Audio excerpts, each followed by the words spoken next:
إن الحمد لله نحمده ونستعينه ونستغفره ونعوذ بالله من شرور أنفسنا ومن سيئات أعمالنا. من يهده الله فلا مضل له ومن يضلل فلا هادي له. أشهد أن لا إله إلا الله وحده لا شريك له، وأشهد أن محمدا عبده ورسوله صلى الله عليه وسلم لا نبي بعده. يا أيها الذين آمنوا اتقوا الله حق تقاته ولا تموتن إلا وأنتم مسلمون. يا أيها الذين آمنوا اتقوا الله وقولوا قولا سديدا يصلح لكم أعمالكم ويغفر لكم ذنوبكم، ومن يطع الله ورسوله فقد فاز فوزا عظيما. أما بعد، فإن أصدق الحديث كتاب الله، وخير الهدي هدي محمد صلى الله عليه وسلم، وشر الأمور محدثاتها، فإن كل محدثة بدعة وكل بدعة ضلالة وكل ضلالة في النار. معاشر المسlimin rahimani Allah wa iyyakum. Dalam sebuah hadis yang disahihkan oleh Imam Ahmad rahimahullah taala, Rasulullah sallallahu alaihi wasallam bersabda kepada para sahabatnya, "Qad ja'akum Ramadan." Ramadan telah datang kepada kalian. Syahrun mubarak, bulan yang diberkahi oleh Allah Subhanahu wa taala. Iftaradallahu alaikum siyamah. Allah mewajibkan kalian untuk melaksanakan puasa di dalamnya. Tuftahu fihi abwabul jannah. Pintu-pintu surga dibuka oleh Allah Subhanahu wa taala. Wa tughlaqu bihi abwabul jahim, dan pintu-pintu neraka ditutup oleh Allah Subhanahu wa taala. Wa tughallu bihi syayatin, dan setan-setan pun akan dibelenggu oleh Allah.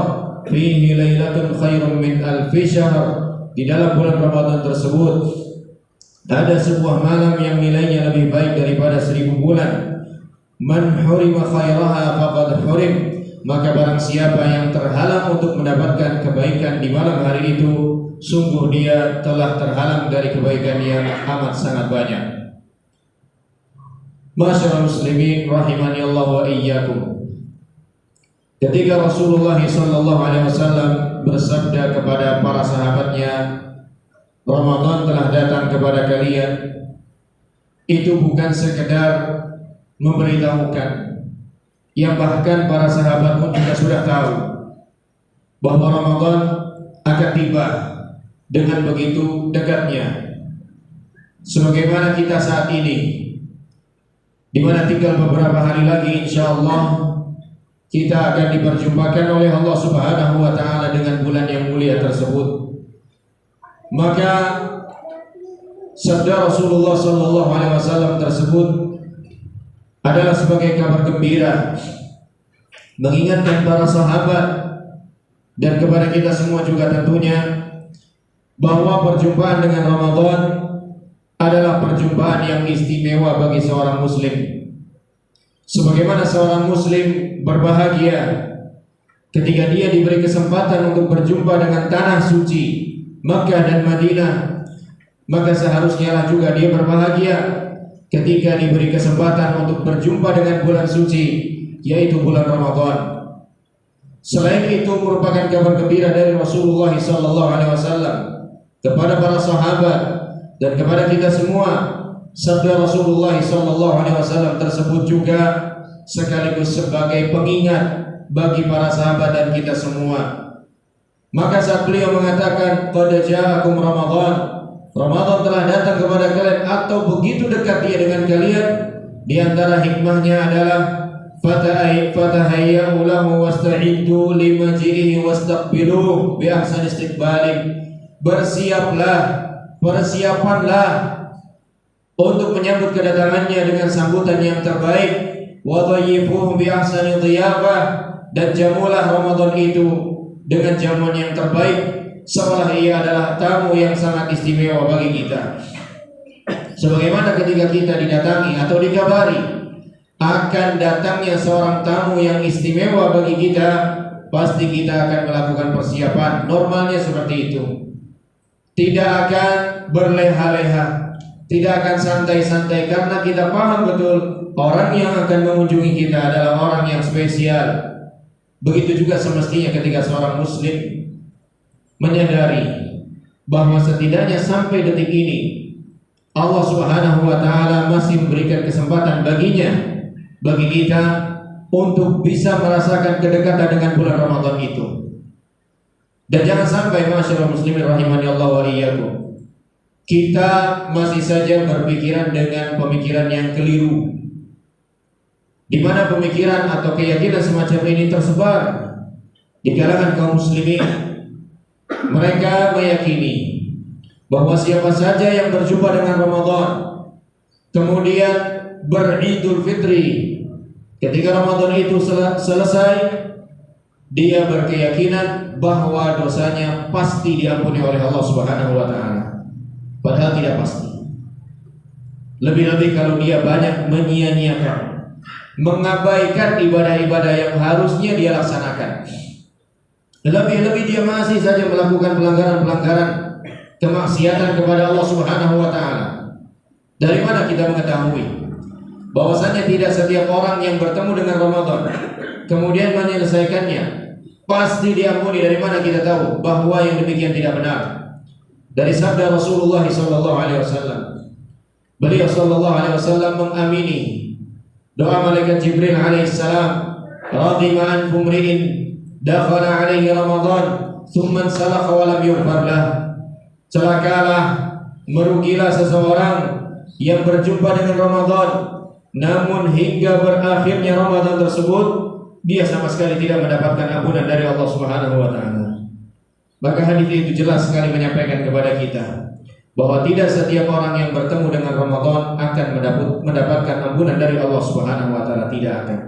Tidak semua. Maka sungguh mengherankan orang-orang yang bahkan berpuasa saja tidak, bahkan sholat fardu yang 5 waktu pun dia tinggalkan. Lebih-lebih sholat tarawih. Begitu datang hari raya Idul Fitri, dengan tanpa malunya dia, dengan tidak tahu malunya dia kepada Allah Subhanahu wa taala, mengklaim dirinya sebagai orang yang sudah bersih dari dosa-dosanya. Padahal selama Ramadan dia masih saja melakukan dosa-dosa itu. Entah perintah yang dia tinggalkan, entah larangan yang masih saja dia kerjakan. Maka masyarakat muslimin rahimani Allah wa iyyakum, kaum muslimin secara umum di dalam menyambut datangnya bulan Ramadan terbagi menjadi beberapa karakter, terbagi menjadi beberapa model. Yang pertama adalah mereka-mereka yang menyambut dengan datangnya bulan Ramadan ini dengan melakukan berbagai macam kegiatan perbelanjaan, menumpuk-numpuk bahan makanan, seolah mereka bersiap menyambut datangnya bulan yang penuh dengan makan dan minum, hingga tidaklah mereka makan daripada yang mereka belanjakan tersebut kecuali hanya sedikit saja. Walhasil mereka melakukan hal-hal yang bersifat mubazir. Dan seperti ini ada khususnya wanita-wanita muslimah. Kebahagiaan yang tidak terbimbing oleh ilmu, hingga justru sikap tabdzir berlebih-lebihanlah yang mereka lakukan. Kemudian yang kedua, manallahu alaihim bitaufiqih wa kala'ahum bi'ri'ayatih wa ahatahum bi'inayatih. Golongan yang kedua adalah orang-orang yang diberikan taufik oleh Allah Subhanahu wa taala untuk mempersiapkan diri mereka dengan sebaik-baiknya sebelum datangnya bulan Ramadan, hingga mereka pun belajar, menghadiri majelis-majelis ilmu, mencari tahu apa yang harus saya lakukan ketika Ramadan itu nanti datang, atau bahkan sebelum Ramadan itu datang. Yang kemudian sebagian mereka melakukan perencanaan-perencanaan dan target-target ibadah, amal soleh yang akan diselesaikannya nanti di bulan Ramadan. Sebagian orang ada yang masih punya PR dalam masalah sholat jamaahnya. Dia bertekad, insya Allah mulai Ramadan ini saya tidak akan tertinggal sholat jamaah. Harapannya kebiasaan baik itu terus berlanjut sampai nanti Allah Subhanahu wa taala mewafatkannya. Sebagian yang lain ada yang memasang target, nanti saya Ramadan insya Allah saya akan tadarus Quran minimal 1 kali khatam dan lain sebagainya. Maka orang-orang yang seperti inilah orang-orang yang diberikan taufik oleh Allah Subhanahu wa taala. Dan kita tentu berharap menjadi orang-orang yang demikian. Dan harapan kita tidak cukup hanya sebatas harapan saja. Harus ada usaha nyata yang kita tunjukkan kepada Allah Subhanahu wa taala, agar Allah Subhanahu wa taala membukakan pintu kebaikan itu buat kita. Walladzina jahadu fina lanahdiyannahum subulana. Dan orang-orang yang bersungguh-sungguh meniti jalan kami, maka kami akan bukakan pintu jalan kami bagi dirinya. Jangan hanya menunggu diberikan taufik petunjuk oleh Allah, tapi kejarlah petunjuk dan taufik itu dari Allah Subhanahu wa taala, jemputlah ia. Dan Allah Subhanahu wa taala a'lamu bil muhtadin, sungguh tahu mana orang yang benar-benar mencari dan mengejar petunjuknya, mana orang-orang yang tidak sungguh-sungguh di dalam mengejar dan mencari petunjuk Allah Subhanahu wa taala. Kemudian golongan yang ketiga, ma'asyiral muslimin, unasun yata'amaluna ma'a syahri Ramadan ta'amulahum ma'a kulli syahr. Orang-orang yang memperlakukan Ramadan layaknya bulan-bulan yang lain. Apa yang terjadi? Tidak ada perbedaan dalam diri mereka ketika mereka sudah ada di bulan Ramadan atau ketika mereka di luar Ramadan. Maksiat jalan terus, ibadah-ibadah ditinggalkan terus, tidak ada perubahan sama sekali. Omongan kotor, umpatan, hal yang sia-sia masih saja dilakukan. Walaupun mungkin dia berpuasa. Sahabat yang mulia Jabir bin Abdullah radhiyallahu anhu berkata, "Idza sumta falyasum ma'aka sam'uka wa basaruka wa lisanuka 'anil kadhibi wal ma'afi." Jika kamu sedang berpuasa, hendaknya puasa jugalah penglihatanmu, hendaknya puasa juga pendengaranmu, hendaknya puasa juga ucapanmu dari kebohongan dan hal-hal yang mengandung dosa. Wada' adzal jam, dan jangan saat kamu berpuasa mengganggu orang yang ada di sekitarmu dengan apapun itu.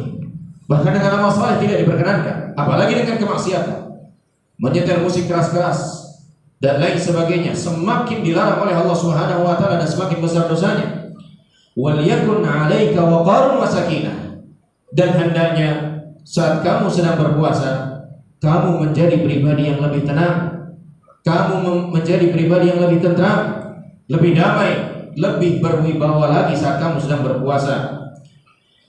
Wala taj'al yawma shaumika wa yawma fitrika sawa. Dan jangan kau jadikan sama antara hari saat kau berpuasa dengan hari saat kau tidak berpuasa. Jangan sampai sama. Harus ada perbedaan ke arah yang lebih baik di hadapan Allah Subhanahu wa taala. Dan kesempatan itu belum tentu akan berulang lagi di tahun-tahun yang akan datang. Kalaulah Ramadan belum juga bisa membuat kita lebih baik di hadapan Allah, bulan seperti apa lagi yang kita tunggu? Kesempatan seperti apa lagi yang kita nantikan? Apakah kita menunggu datangnya malaikat maut barulah kita menyesal dan bertekad ingin melakukan perbaikan dalam diri? Tentu itu tidak bermanfaat. Itu tidak akan berguna bagi kita di hadapan Allah Subhanahu wa taala. Selagi Allah Subhanahu wa taala berikan kesempatan itu, manfaatkanlah dengan sebaik-baiknya. Berusahalah untuk menjadikan Ramadan yang besok ini lebih baik dibandingkan Ramadan yang sudah lewat di tahun-tahun yang sebelumnya. Aqulu ma tasma'un wa astaghfirullah li wa lakum wa li sa'iril muslimin fastaghfiruhu innahu huwal ghafurur rahim.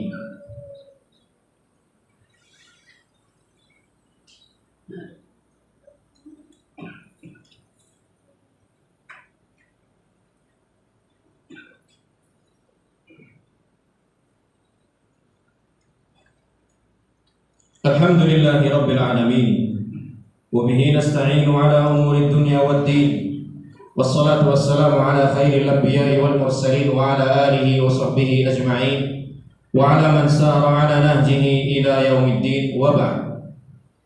Maka di antara hal yang penting untuk kita lakukan sebelum datangnya Ramadan tersebut? Yang pertama tentu berbahagia, menyadari bahwa kita diberi kesempatan oleh Allah Subhanahu wa taala setidaknya sampai sekarang ini untuk merasakan dekatnya bulan Ramadan tersebut dengan kita. Lebih-lebih ketika nanti kita benar-benar diperjumpakan oleh Allah dengan bulan Ramadan. Bulan Ramadan merupakan bulan yang dengannya seorang hamba akan semakin mulia di hadapan Allah Ta'ala. Dan inilah yang diharapkan oleh orang-orang yang sudah meninggal dunia. Dalam sebuah hadis yang dibawakan oleh Talha bin Ubaidillah radhiyallahu anhu, beliau bercerita, ada dua orang sahabat yang menghadap Nabi sallallahu alaihi wasallam, keduanya sama-sama masuk Islam. Wa kana ahaduhuma ashadd ijtihadan min al-akhar. Yang pertama lebih baik, lebih semangat, lebih giat dibandingkan orang yang kedua. Yang pertama pun berjihad fi sabilillah tsumma istushhid, kemudian dia pun gugur sebagai orang yang syahid, sementara orang yang kedua tidak. Ia masih diberi umur 1 tahun lagi oleh Allah Subhanahu wa taala. Talha tidur dan mengalami mimpi sebagaimana yang dialami oleh kebanyakan orang. Talha melihat dua orang itu ada di depan pintu yang Talha mengatakan, ku yakin itu adalah pintu surga. Kemudian tiba-tiba keluarlah seseorang dari pintu tersebut dan mempersilahkan orang yang kedua tadi, yang meninggal kedua tadi, untuk masuk surga lebih dulu. Barulah kemudian orang yang pertama dipersilahkan masuk surga berikutnya. Ketika terbangun, Talha pun merasa heran. Dia pun bercerita kepada sahabat-sahabat yang lain, dan sahabat yang lain pun ikut merasakan heran juga seperti yang dialami oleh Talha. Bagaimana bisa seorang yang meninggal kedua tadi, yang tidak berjihad fisabilillah, tidak gugur di medan jihad, meninggal belakangan justru dipersilakan masuk surga lebih dulu. Maka berita ini pun sampai kepada Rasulullah SAW, dan Nabi bersabda, min ayyi dzalika ta'jabun? Apa yang kalian herankan? Maka para sahabat mengatakan, ya jelas kami heran. Orang yang kedua malah dipersilahkan masuk surga lebih dulu dibandingkan yang pertama tadi. Maka Nabi SAW bertanya kepada para sahabat untuk memahamkan mereka, alaysa qad shoma syahr Ramadan sana? Bukankah orang yang kedua ini masih berkesempatan untuk berpuasa Ramadan 1 kali lagi? Para sahabat mengatakan, iya betul wahai Rasulullah. Kemudian Nabi SAW juga mengatakan, alaysa qad shalla kada wa kada sajdatan? Bukankah orang yang meninggal belakangan tadi pun bisa melaksanakan sholat sepanjang tahun tersebut, sekian kali sujud? Para sahabat juga mengatakan, iya benar wahai Rasulullah. Barulah para sahabat paham kenapa orang yang kedua tadi walaupun tidak gugur sebagai seorang syahid, ternyata dipersilahkan masuk surga lebih dulu, karena dia ternyata diberikan kesempatan oleh Allah Subhanahu wa taala untuk berjumpa dengan Ramadan. Maka jangan sampai hati kita merasa sempit ketika menyadari bahwa Ramadan akan datang. Seorang mukmin harusnya bahagia, dan itu tanda baiknya keimanan dia di mata Allah Subhanahu wa taala. Kemudian hal yang kedua yang penting juga untuk kita lakukan sebelum datangnya Ramadan tersebut, untuk banyak-banyak bertaubat kepada Allah Subhanahu wa taala. Agar Allah Subhanahu wa taala membimbing kita, agar Allah Subhanahu wa taala memberikan taufik kepada kita menyudahi segala kemaksiatan yang biasa kita lakukan. Kemudian juga melaksanakan apa yang diperintahkan oleh Allah Subhanahu wa taala dari sekarang hingga saat nanti Ramadan itu sudah benar-benar datang, kita semakin dimudahkan oleh Allah Subhanahu wa taala. Kalau bukan sekarang saatnya kita bertobat, maka kapan lagi? Tentu kita tidak bisa terus-terusan mengandalkan umur ini yang kita tidak tahu kapan berakhirnya. Selagi kesempatan itu masih diberikan oleh Allah Subhanahu wa taala, bertobatlah dengan menyesali dosa tersebut, bertekad untuk tidak mengulanginya dan meninggalkan dosa tersebut kepada Allah atau karena Allah Subhanahu wa taala. Kemudian hal yang ketiga yang juga penting untuk kita lakukan, berusaha menjaga kualitas puasa kita nanti. Jangan sampai puasa kita tidak benar-benar membawa kebaikan bagi kita. Dan kualitas puasa satu orang ke orang yang lainnya berbeda-beda.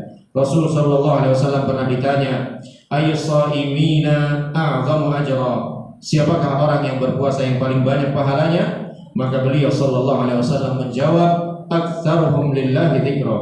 Orang yang berpuasa yang paling banyak pahalanya adalah orang yang paling banyak mengingat Allah Subhanahu wa taala. Dan terakhir, hendaklah kita berusaha merealisasikan, mewujudkan tujuan disyariatkannya puasa oleh Allah Subhanahu wa taala, yaitu agar kita bertakwa kepada Allah Subhanahu wa taala. dengan melaksanakan hal yang diperintahkannya dan menjauhi hal yang dilarang oleh Allah Subhanahu wa taala, dan meniatkan puasa itu benar-benar karena Allah Subhanahu wa taala, bukan karena hal-hal lain yang bersifat duniawi. Perasaan tidak enak kepada teman, rasa terpaksa dan lain sebagainya hendaknya kita hilangkan. Benar-benar hanya untuk Allah Subhanahu wa taala kita melaksanakan puasa itu, hingga akhirnya puasa tersebut benar-benar membawa kebaikan bagi diri kita semua di mata Allah Subhanahu wa taala. Innallaha wa malaikatahu yusholluna 'alan nabi ya ayyuhalladzina amanu shallu 'alaihi wa sallimu taslima. Allahumma ighfir lil muslimina wal muslimat wal mu'minina wal mu'minat al-ahya'i minhum wal amwat innaka sami'un qaribun mujibud da'wat. Rabbana innana zalamna anfusana wa in lam taghfir lana wa tarhamna lanakunanna minal khasirin. Rabbana ighfir lana wa li ikhwanina alladhina sabaquna bil iman wa la taj'al fi qulubina ghillan lil ladzina amanu rabbana innaka ra'ufur rahim. Rabbana ighfir lana wa liwalidina warhamhum kama rabbawna shighara. Rabbana atina fid dunya hasanah wa fil akhirati hasanah wa qina adzaban nar. Wa sallallahu ala nabiyyina Muhammadin wa ala alihi wa sahbihi ajma'in wa akhiru da'wana alhamdulillahi rabbil alamin.